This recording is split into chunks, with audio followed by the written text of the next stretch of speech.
Әлсіз бір хадисте, кім пақырлықтан, зағиптықтан, алапестікпен жынданудан аман қалғысы келсе, бейсенбі күні асырдан соң тырнағын алсын. Аларда сол қолының кішкене саусағынан бастасын делінген. Басқа бір әлсіз хадисте, сахаба Әбу Хурайра пайғамбарымыз о жұма күні намазға шықпай тұрып тырнағын алатын және мұртын қысқартатын деген екен. Әл-Байхақи. Әзіреті Әлиден де мына бір әлсіз дерек риуаят етіледі. Тырнақ алу және қолтықпен ұятты жердің маңайын түгін тазалау бейсенбі күн атқарылады. Ал жұма күні жуынып шайынып, иіссу себініп, әдемі киімдерін киеді. Табарани. Басқа бір әлсіз хадисте, кім жұма күні тырнағын алса, келесі жұмаға дейін жамандықтан аман болады делінеді.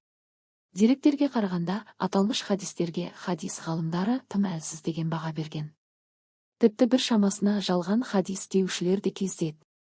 Десе де, жұма күні намазға шығарда тырнақ алып, жуынып шайынып, үсті басын ретке келтіру мұстахаб амал екендігі рас. Ел арасында тырнақ алуға болмайтын белгілі күндер бар деп жатады.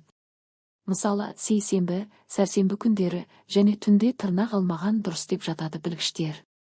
Дін өкілдерінің айтуынша тырнақ аптаның қай күні алса да болады.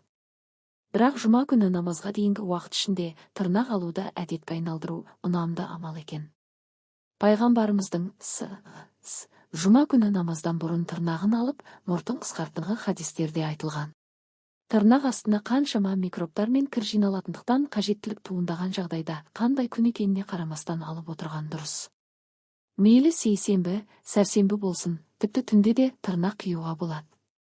Түнде тырнақ алмау деген, жарықтың жоқ кездері денеңді жарақаттап алмау үшін айтылса керек. Тағы бір ұнамды әрекет алынған тырнақты көму. Тырнақ алу әдебі бойынша әуелі оң қолдың сұқ саусағынан бастап ретімен ортаңғы, аты жоқ және шынашақ, ең соңында басбармағының тырнағы алынады. Сол қол шынашағынан бастап ретімен басбармағының тырнағымен алумен аяқталады. Аяқ тырнақтарын оң аяғының кішкентай башпайынан бастап ретімен алады. Ал сол аяғының тырнағын керісінше үлкен башпайынан бастап кішкентай башпайынан аяқтайды.